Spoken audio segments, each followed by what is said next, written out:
8h moins 20, Marie-Lise Lebranchu, bonjour. Bonjour. Ministre de la décentralisation, de la réforme de l'État et de la fonction publique. Alors, vous savez ce que je vais faire, Marie-Lise Non, je ne Lebranchu? sais pas. Mais Vous allez me le découvrir.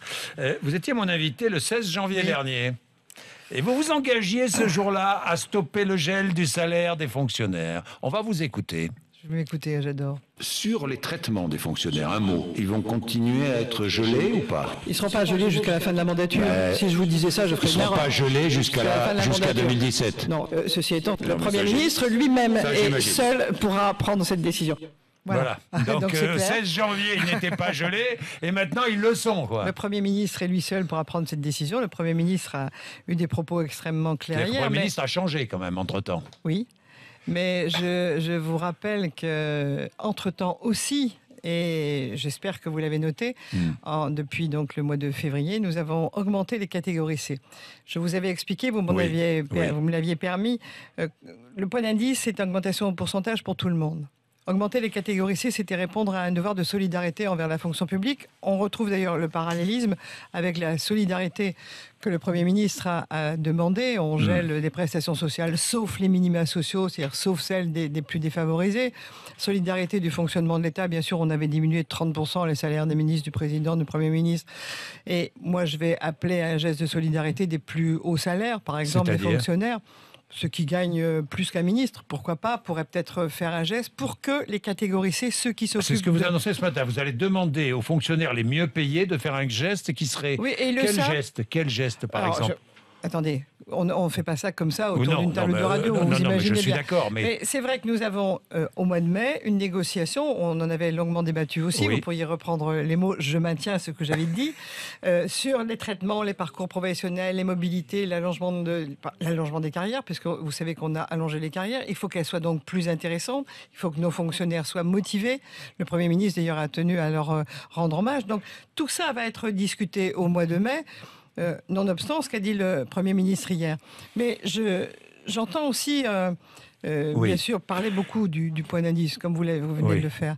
On oublie les 60 000 postes qui sont quand même maintenus. C'est-à-dire qu'on continue à créer des postes dans l'éducation et dans la sécurité. La police justice, gendarmerie, justice, voilà, partout, et administration pénitentiaire. Administration pénitentiaire, partout où les fonctionnaires sont en difficulté, d'une part, l'administration pénitentiaire en particulier, mais partout où les citoyens français nous demandent des créations de postes. Un mot quand même sur le pouvoir d'achat des fonctionnaires, parce que je regardais les chiffres de l'INSEE, salaire net moyen des fonctionnaires a progressé entre 2011 et 2012 de 1,1%, mais avec l'inflation, ça fait moins 0,8%, donc il n'a pas progressé, ce pouvoir d'achat.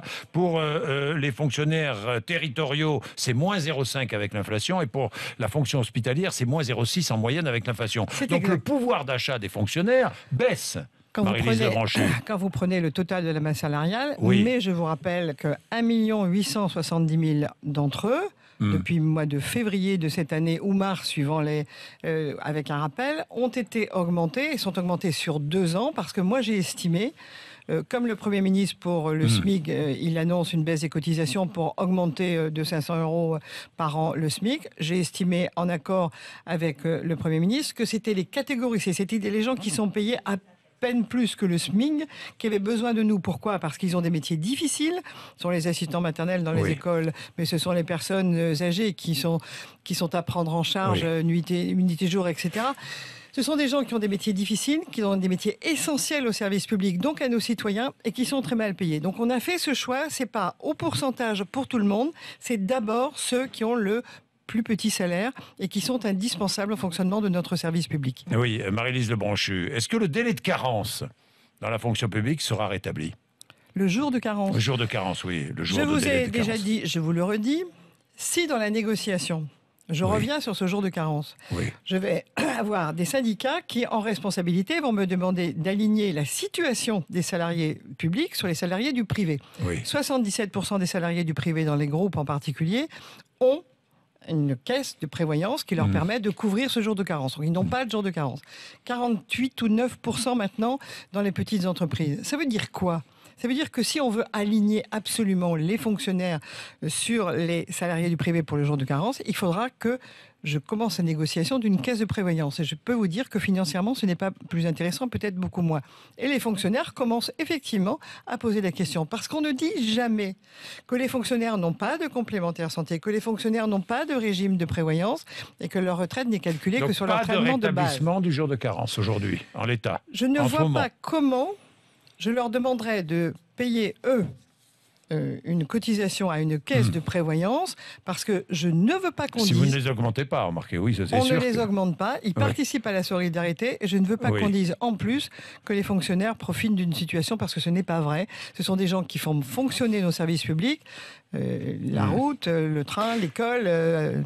Tout Donc ça a besoin d'infrastructures et de services. Bon, on est bien d'accord, pas de rétablissement de cette journée de carence. Je l'ai compris. Maryse Lebranchu, simplement, j'avais Christian Paul tout à l'heure, qui est député socialiste, qui disait en l'état, c'est inacceptable pour nous, députés. C'est pas pour cela que nous avons. C'est pas pour cette politique-là que nous avons été élus en 2012. Qu'est-ce que vous lui répondez ce matin? Christian Paul. Je le connais bien et je sais que ce qui a dû, pour lui, faire des clics négatifs, c'est le gel des prestations sociales pendant une année, le report... Une année et demie. Octobre 2015. Le report du RSA. Et c'est vrai que moi, je peux comprendre ça.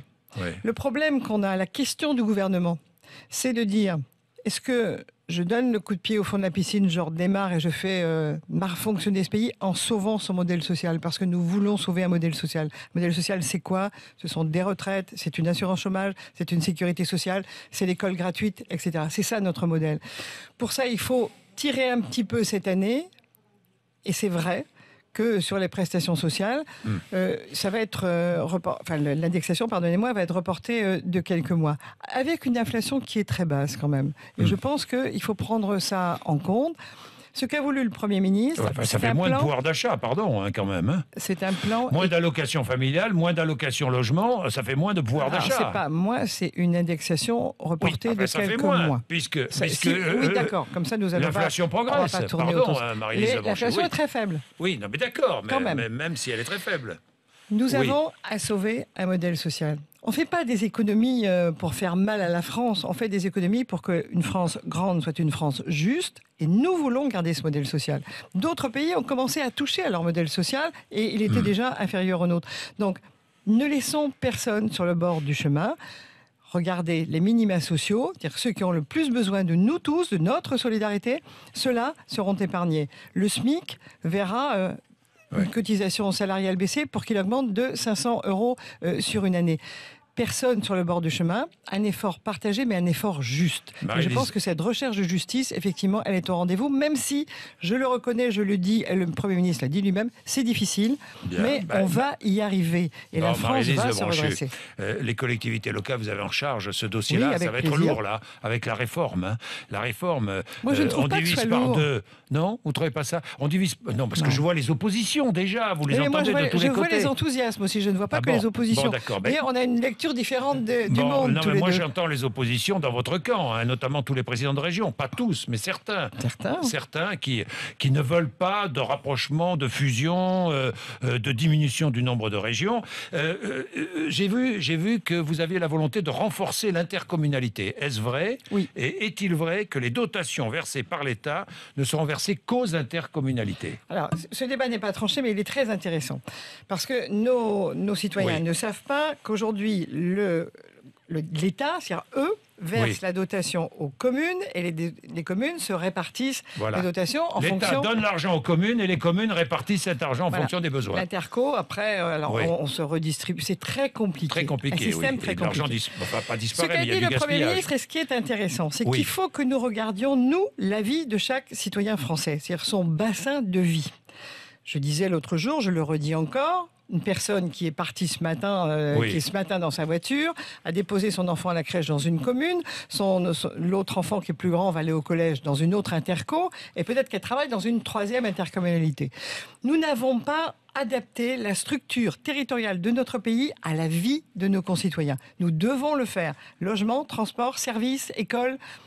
doit être traité dans un même bassin de vie pour qu'on ait une meilleure organisation, moins de gens dans les bouchons, moins de gens... Donc ce sont les intercommunalités qui auront le cordon de la bourse. Nous allons petit à petit réorganiser cela pour que effectivement on puisse avoir des politiques cohérentes sur nos intercommunalités.